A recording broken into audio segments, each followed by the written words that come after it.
Hello student, today in this 13th PPT of Indian economy we discuss about the Indian agriculture problem and prospects of Indian agriculture.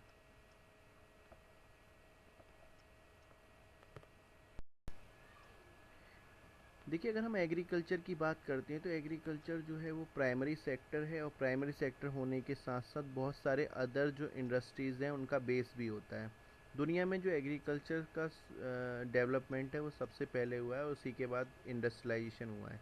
India में भी जो agriculture है वो main stay है एक तरीके से इंडियन इकोनॉमी का, जो फोकस करता है एलाइड सेक्टर्स को और कंट्रीब्यूट करता है लगभग 25% ग्रॉस डोमेस्टिक प्रोडक्ट का। साथ ही साथ ये लगभग 70% जो पॉपुलेशन है उसको उसके लाइवलीहुड और उसको उसकी अर्निंग या फिर उसको वर्क प्रोवाइड कराता है। तो काफ़ी असंगठित मजदूर भी इस क्षेत्र में हैं। तो इसलिए एग्रीकल्चर्स को इकोनॉमी के लिहाज से भी प्रॉपर तरीके से समझना ज़रूरी हो जाता है। Here we discuss the role and significance of agriculture in India. तो देखिए, इंडिया में जो एग्रीकल्चर का रोल है और सिग्निफिकेंस है, तो सबसे पहले तो देखिए सोर्स ऑफ लाइवलीहुड, लोगों की जीविका का ये मुख्य साधन है, क्योंकि 70% लोग जो है वो कहीं ना कहीं आज भी कृषि पर निर्भरता है। भारत कृषि प्रधान क्षेत्र है, और एशिया में एक ऐसी कंट्री है जिसमें काफ़ी लोगों का आज भी जो जीविका अर्जन का जो मुख्य व्यवसाय है वो कृषि है।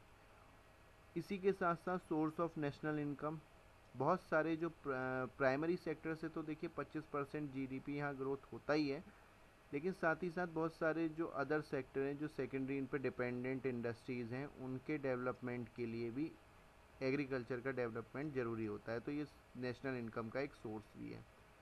उसके अलावा इंडस्ट्रियल डेवलपमेंट में इसकी इम्पोर्टेंस है, इंडस्ट्रियल जो रॉ मटेरियल्स है वो यहीं से होता है। तो प्रॉपर क्वालिटी का जो गुड्स होता है, रॉ मटेरियल्स होता है, वो इंडस्ट्रियल डेवलपमेंट में उसके अलावा जो अच्छे प्रोडक्ट है उसको बनाने में हेल्प करता है, तो यहाँ से इंडस्ट्रियल डेवलपमेंट का भी होकर रास्ता जाता है। सप्लायर ऑफ फूड, यानी कि देखिए फूड एसेंशियल एलिमेंट है, डेली नेसेसरी गुड्स में आता है। तो फूड्स की रिक्वायरमेंट्स इंसान को हमेशा से रही और हमेशा तक रहेगी। तो चाहे वो ऑयल सीड्स हों, चाहे वो आपके सीरियल्स हों, वेजिटेबल्स हों, फ्रूट्स हों, या अदर जो भी मसाले वगैरह हों। तो इंडिया में जैसे कॉफ़ी, चाय और जो यहाँ के स्पाइसेस थे उनके लिए ही इंटरनेशनल ट्रेडिंग भी हमारे यहाँ शुरू से होती आई है। तो सप्लायर ऑफ फूड जो है उसको एग्रीकल्चर सेक्टर विशेषता फोकस करता है। पहले तो इसका बहुत इंपॉर्टेंट रोल था विदेशी व्यापार में भी, आज भी इंडिया बहुत सारा विदेशी व्यापार एग्रीकल्चर सेक्टर्स में करता है। जो इंटरनेशनल ट्रेड्स हैं उसमें इसकी इम्पोर्टेंस है, और साथ ही साथ जो स्टेट स्टेट को रेवेन्यू प्राप्त कराता है, सोर्स ऑफ स्टेट रेवेन्यू।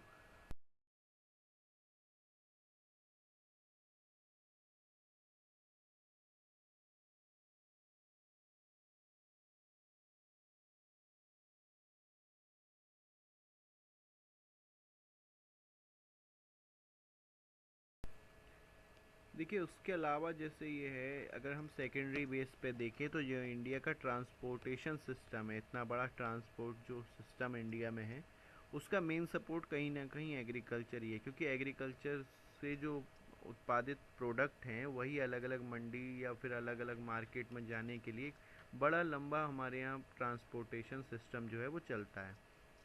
चाहे वो माल भाड़े के रूप में प्राप्त जो गवर्नमेंट ऑफ इंडिया को एक रेवेन्यू हो, तो इसमें एक बड़ा इंपॉर्टेंट रोल रहता है एग्रीकल्चर सेक्टर का।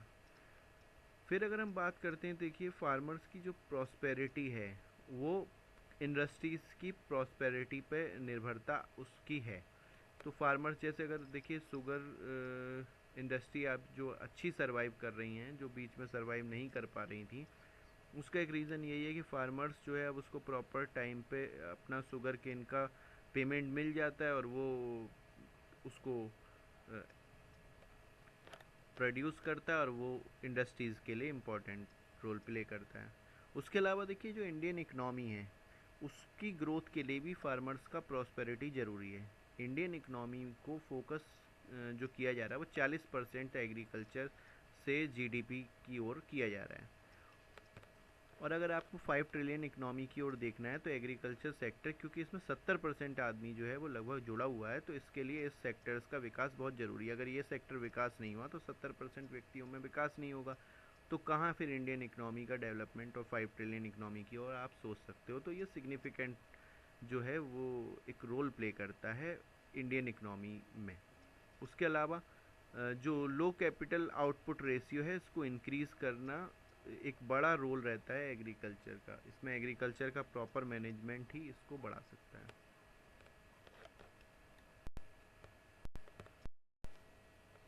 देखिए हमारा जो फीचर्स हैं इंडियन एग्रीकल्चर के, तो इंडियन एग्रीकल्चर का फर्स्ट फीचर क्या है? Dependence of nature. तो डिपेंडेंस ऑफ नेचर आज भी भारत में लगभग 50 से 60% जो कृषि भाग है वो कुदरती बारिश पे डिपेंड है। मींस अगर हमारे यहाँ मानसून अच्छा नहीं रहता है तो फसल अच्छी नहीं होती है, जो कि एक डेवलप्ड इकनॉमी के लिए अच्छा नहीं है।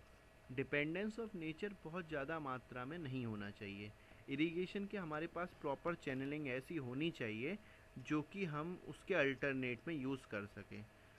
और उसके अलावा देखिए प्रीडोमिनेंस ऑफ स्मॉल फार्मर्स। हमारे यहाँ देखिए खेती जो है वो छोटी होती जाती है। जैसे जैसे आपके परिवार बढ़ते हैं, फैमिलीज़ के बढ़ने में उसकी बंटवारे के बाद जो प्लॉट्स हैं या जो फील्ड्स हैं वो छोटी होती जाती हैं। तो स्मॉल फार्मिंग का जो प्रैक्टिस बढ़ी है इसने इंडियन एग्रीकल्चर को एक निगेटिव इम्पैक्ट इसमें पहुंचाया है। उसके अलावा हमारे यहाँ फुल कॉमर्शलाइज्ड फार्मिंग नहीं है, सेमी कॉमर्शलाइज्ड फार्मिंग है, यानी बहुत ज़्यादा उसमें कॉमर्शलाइजेशन नहीं किया गया है। कॉमर्शियल एक्टिविटीज़ भी बहुत ज़्यादा नहीं बढ़ाई गई हैं। जो प्रोडक्टिविटी का लेवल है वो बहुत ही गिरा हुआ है। कुछ कुछ जगह तो प्रोडक्टिविटी का लेवल में सुधार आया है, जैसे पंजाब, हरियाणा और उत्तर प्रदेश के कुछ क्षेत्र प्रोडक्टिविटी बढ़े अपेक्षाकृत। दूसरे उसी ओर जो उत्तर प्रदेश के कुछ क्षेत्र हैं या फिर जो बिहार है, उसके अलावा जो मध्य प्रदेश का बुंदेलखंड वाला एरिया, वहाँ पर जो प्रैक्टिसेस हैं वो प्रोडक्टिविटी की बहुत अच्छी नहीं है। चाहे वो इरिगेशन फैसिलिटी के लैकिंग के कारण हो या अदर किसी फैक्टर से हो, तो प्रोडक्टिविटी यहाँ गिरी हुई रहती है। अंडर एम्प्लॉयमेंट का एक बहुत बड़ा रोल रहता है। और उसी के साथ साथ यहाँ जैसे कृषि में देखिए सीजनल जो है वर्क रहता है। तो सीजनल वर्क में कभी तो वर्क बहुत ज़्यादा रहता है और कभी जो है बिल्कुल वर्क नहीं रहता, तो इन्हें अनएम्प्लॉयमेंट की समस्या हमेशा यहाँ बनी रहती है। ट्रेडिशनल टेक्निक्स को यूज़ किया जाता है। आज भी प्रोडक्शन में बहुत सारी ट्रेडिशनल टेक्निक्स को यूज़ किया जाता है। मॉडर्न जो है वो कृषि को हमने नहीं, उन्नत किसान क्षेत्र में नहीं आए हैं, और जो उन्नत प्रगतिशील किसान क्षेत्र आए हैं वो बहुत कम है। तो इस वजह से जो है वो इंडियन एग्रीकल्चर थोड़ा सा पिछड़ा हुआ हमें कभी दिखाई देता है। क्रॉपिंग पैटर्न की अगर हम बात करते हैं तो देखिए क्रॉपिंग पैटर्न एक रेशियो है डिफरेंट क्रॉप्स का जो किसी पर्टिकुलर टाइम या किसी पर्टिकुलर एरिया में बोए जाते हैं। क्रॉपिंग पैटर्न में मुख्यतः जो इंडिया में सीज़न है वो 3 सीज़न है। एक रबी का सीज़न, एक खरीफ का सीज़न और तीसरा जैद का सीज़न। जैद को माना नहीं जाता है, बेसिकली ज़्यादातर रबी और खरीफ के 2 सीज़न को ही जो है वो क्रॉप्स प्रोडक्शन के लिए माना गया है। जो एक सीज़न अप्रैल से नवंबर से अप्रैल और दूसरा सीज़न जो है वो आपका जुलाई से अक्टूबर तक का सीज़न रहता है। रबी का सीज़न जो आता है वो नवंबर से अप्रैल तक का, उसके बाद फिर खरीफ का सीज़न जुलाई से जो है वो अक्टूबर तक रहता है। उसके अलावा बीच में जैद वगैरह में फ्रूट्स वगैरह की क्रॉपिंग की जाती है। तो ये इंडिया का बेसिक जो है क्रॉपिंग पैटर्न है जिसमें रखा जाता है। कुछ एक जो 1 साल या 2 साल तक के लिए क्रॉप्स लगाई जाती हैं, जिसमें sugar cane types of crops भी आते हैं। In this slide we discuss the factors affecting the cropping patterns. तो देखिए बहुत सारे फैक्टर्स हैं जो क्रॉपिंग पैटर्न को समझने के लिए हमें ध्यान देने होंगे। तो देखिए एक नेचुरल फैक्टर में चाहे उनकी सॉइल की फर्टिलिटी हो, चाहे वहाँ पे उपलब्ध नदियों की या फिर इरिगेशन फैसिलिटी हो, चाहे कैनल्स की कंडीशंस हो या अदर क्लाइमेटिक कंडीशंस हो, उसके आधार पर भी हम अपने क्रॉप को पैटर्न डिसाइड करते हैं। जैसे खरीफ पैटर्न, रबी पैटर्न, जो अलग अलग की क्रॉप्स हैं। उसके अलावा जैसे यूपी में देखिए शुगर केन का अच्छा प्रोडक्शन होता है, वो भी नेचुरल फैक्टर्स के है। आपके मध्य प्रदेश में जो गेहूं है उसकी जो दाना होता है उसका स्पेशल जो है साइज़ होता है तो वो कुछ बड़ा होता है। उसके अलावा वहाँ पर जो चने की खेती है, चाहे वो दोनों प्रकार का चना है, वो अच्छी मात्रा में होता है। साउथ में होने वाला चावल है, ठीक है, या उसके अलावा उड़ीसा या नीचे केरला तमिलनाडु में नारियल है। तो ये बहुत सारी नेचुरल फैक्टर्स पे वहाँ डिपेंड करता है जो खेती होती है। उसके अलावा देखिए साइज़ ऑफ होल्डिंग, आपकी जो प्लॉट है या जो फील्ड है उसका साइज़ क्या है। अगर फील्ड का साइज़ स्मॉलर साइज़ है तो स्मॉलर साइज़ में किस तरीके की क्रॉप्स को किया जाए, जैसे धान और गेहूं टाइप की फसलें जो है स्मॉलर होल्डिंग्स वाली जगह में भी की जा सकती हैं। जबकि अगर दाल दलहन की या ऑयल सीड्स की आपको खेती करनी है तो उसके लिए एक आपको बड़ा एरिया चाहिए, जिससे कि प्रोडक्शन कम से कम बेचने लायक तो कम से कम हो।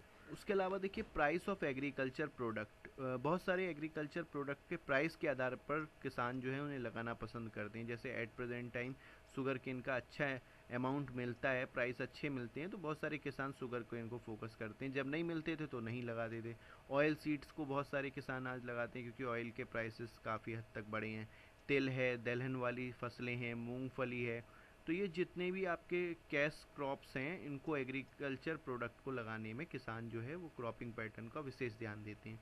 उसके अलावा देखिए एग्रीकल्चर इनपुट्स की अवेलेबिलिटी, जो एग्रीकल्चर इनपुट्स जो है, चाहे वो इंफॉर्मेशन से रिगार्डिंग हो या अदर मशीनरी से रिगार्डिंग, तो उनकी अवेलेबिलिटी पे भी ये डिपेंड करता है। और बहुत सारे सोशल फैक्टर्स जो है, सोशल अवेयरनेस या फिर क्रॉप को लगाने की विशेषज्ञता या उनकी जो जेनेटिक चली आ रही परंपरा, उसके आधार पर भी कहीं ना कहीं क्रॉपिंग पैटर्न जो है वो डिसाइड होते हैं इंडिया में।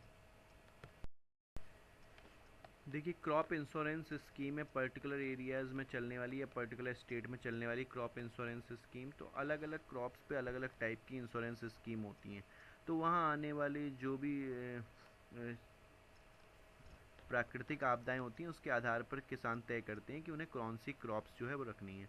उसके अलावा गवर्नमेंट विशेष एफर्ट्स के तहत जो है वो बहुत सारी चीज़ों की खेती कराती है, चाहे वो पोस्ता और अफीम की खेती हो। इंडिया यूपी में कई जगह पे मेडिसिन बनाने के लिए तो लाइसेंस के स्पेशल प्रक्रिया के तहत जो है वो गवर्नमेंट एफर्ट्स से भी बहुत सारी क्रॉप्स को लगवाया जाता है जो मेडिसिन के रिगार्डिंग इम्पॉर्टेंट होती हैं। उसके अलावा गवर्नमेंट की पॉलिसीज़ है, जो एमएसपी प्राइसेस हैं, जो उसके सपोर्टिंग प्राइसेस हैं, उनके आधार पर अलग अलग सपोर्टिंग प्राइसेस को ध्यान में रखकर किसान जो है वो क्रॉपिंग पैटर्न को अपनाता है। और नॉलेज अबाउट क्रॉपिंग पैटर्न, अगर किसान को क्रॉपिंग पैटर्न की अच्छी नॉलेज है तो उस जिस क्रॉपिंग पैटर्न की उसे नॉलेज है तो वो उसको प्रेफरेंस देना इम्पोर्टेंट समझता है और उसी को प्रेफरेंस देता है जिससे कि उसे अच्छा बेनिफिट प्राप्त हो सके।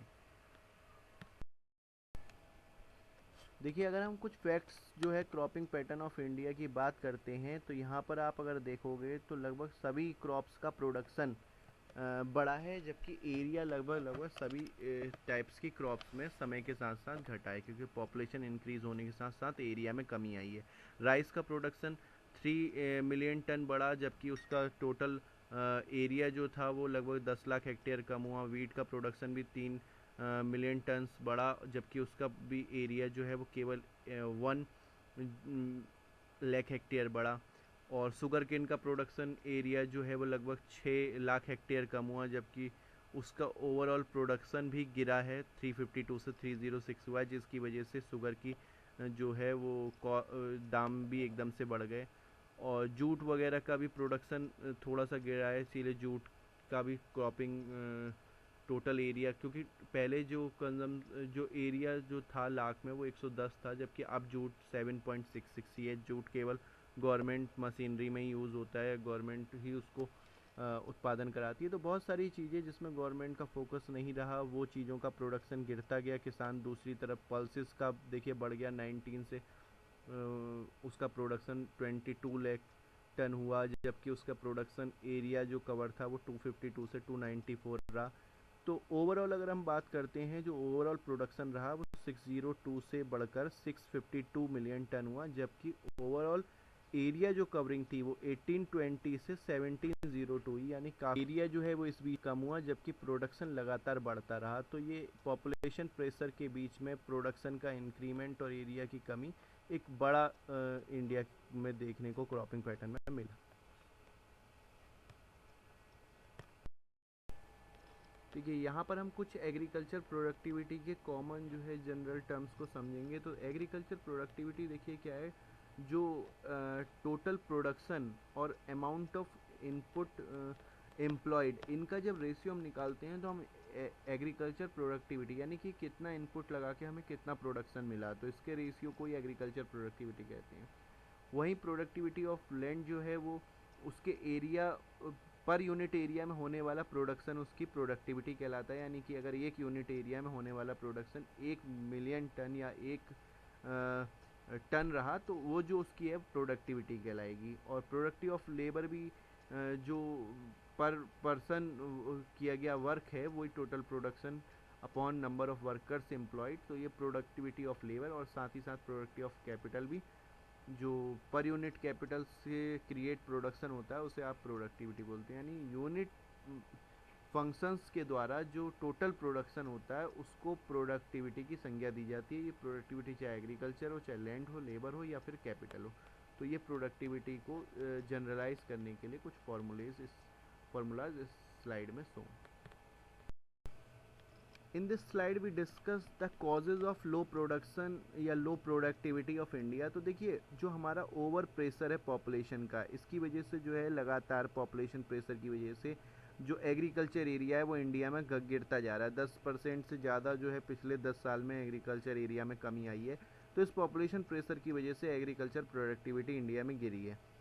अनसर्टेन अनइवन रेन है जो, उसके अलावा ड्रॉट या फिर हमारी जो बाढ़ जैसी संभावनाएं बनती हैं उसकी वजह से प्रोडक्टिविटी गिरती है। इरिगेशन फैसिलिटी प्रॉपर ना होना, प्रॉपर कैनल सिस्टम नहीं होना, आज भी जो है वो परंपरागत ट्रेडिशनल इरिगेशन फैसिलिटीज़ का होना, कुओं से सिंचाई होना, तो ये सब कहीं ना कहीं प्रोडक्टिविटी ऑफ इंडिया को, एग्रीकल्चर प्रोडक्टिविटी इंडिया को गिराता है। उसके अलावा जो हमारे इम्प्रूव्ड सीड्स ना होना, फर्टिलाइज़र्स और पेस्टिसाइड आज भी उस लेवल के नहीं, वर्ल्ड क्लास लेवल के ना होना, आउटडेटेड इम्प्लीमेंटेशंस होना, लैंड रिफॉर्म्स प्रॉपर तरीके से ना हो पाना, नए लैंड रिफॉर्म्स ना आना, पुराने भी प्रॉपर नहीं चल पाना, फाइनेंस कैपिटल जनरेशन में कमी आना। इस और पीपीपी मॉडल पे भी बहुत ज़्यादा ध्यान नहीं दिया जाता है। किसान जो है फाइनेंस की एक बड़ी समस्या से ग्रसित रहता है। मार्केटिंग फैसिलिटी ना हो पाना और साथ ही साथ उसको इंडस्ट्री से उसकी प्रॉपर कनेक्टिविटी ना होना, मार्केटिंग चैनल का अभाव। तो ये बहुत सारे कॉजेज़ हैं जिनकी वजह से प्रोडक्टिविटी ऑफ इंडिया की, जो एग्रीकल्चर प्रोडक्टिविटी है इंडिया की, बहुत कम हो जाती है।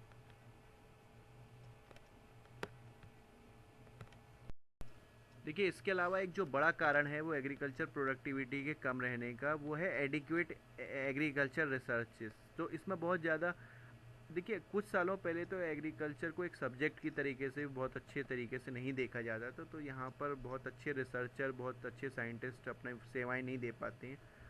फेटलिज्म, इग्नोरेंस और इलिटरेसी, अशिक्षा हो या फिर इग्नोर करना हो या फेटलिज्म टाइप्स ऑफ थिंकिंग्स हो, तो इसकी वजह से काफ़ी हद तक एग्रीकल्चर जो प्रोडक्टिविटी है वो इंडिया की कम रही है। कोऑपरेटिव और कलेक्टिव फार्मिंग की कमी होना, सेफ्टी, क्रॉप्स की सेफ्टी के लिए आज भी इंश्योरेंस की प्रॉपर स्कीम्स इंडिया में नहीं काम करती जहाँ पर आप क्रॉप्स इंश्योरेंस की बात करते हो। होल्डिंग्स का स्मॉल साइज़ का होना, प्रॉपर नेचर, सॉइल का अलग अलग जगह अलग अलग तरीके का नेचर, अलग अलग टाइप्स की सॉइल और उसमें एक सा मैनेजमेंट ना हो पाना या अवेयरनेस का अभाव रहना। और एग्रीकल्चर देखिए सब्सिटेंस जो बेस है उस पे होना और क्रॉपिंग पैटर्न का एक अलग सा प्रभाव इंडिया में, क्योंकि काफ़ी हद तक परंपरागत क्रॉपिंग पैटर्न्स आज भी फॉलो अप किए जा रहे हैं और जो आप अच्छा बेनिफिट उसमें ले सकते हो, तो उसमें एडवांटेज थ्योरी को ध्यान में ना दे करके एडवांटेज ना ले पाना, तो ये कहीं ना कहीं एग्रीकल्चर के लो प्रोडक्शन इंडिया के कॉज रहते हैं।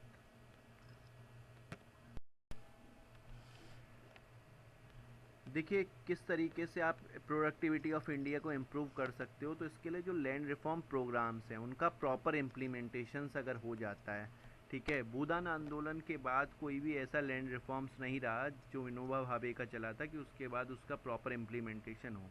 इरिगेशन फैसिलिटी जो है वो बढ़ाना, रिसर्च एंड डेवलपमेंट की ओर कार्य करना, सपोर्ट प्राइस, जो सपोर्ट प्राइस है एमएसपी मिनिमम सपोर्ट प्राइस उसको बढ़ाना, फाइनेंस फैसिलिटी प्रोवाइड कराना, कोऑपरेटिव फार्मिंग का एक बढ़ाना, कोऑपरेटिव सोसाइटीज़ का फार्मिंग में इन्वॉल्वमेंट है, एग्रो इंडस्ट्रीज़ और रूरल इंडस्ट्रीज़ को सपोर्ट करना। देखिए उसके अलावा प्रॉपर मार्केटिंग स्ट्रेटजीज़ को बढ़ाना, जिससे कि जो मुनाफा है एक्चुअल में वो किसानों तक पहुंच पाए बिचौलियों को छोड़ के। क्रॉप इंश्योरेंस के नई नई स्कीम्स को लॉन्च करना, मैसिव एजुकेशन अवेयरनेस प्रोग्राम्स किसानों तक पहुंचाना उनकी, जैसे आजकल एफएम चैनल्स उनका बना हुआ है, किसान चैनल, डीडी किसान, तो बहुत सारे जो ऐसे माध्यम है गवर्नमेंट के अवेयरनेस प्रोग्राम से उनको जोड़ना। डिस्ट्रीब्यूशन जो एग्रीकल्चर इनपुट्स का है वो प्रॉपर होना, और सॉइल कंजर्वेशन टेक्निक्स का इजाद होना। तो ये एग्रीकल्चर प्रोडक्टिविटी जो है इंडिया में वो बढ़ा सकता है। Thank you students.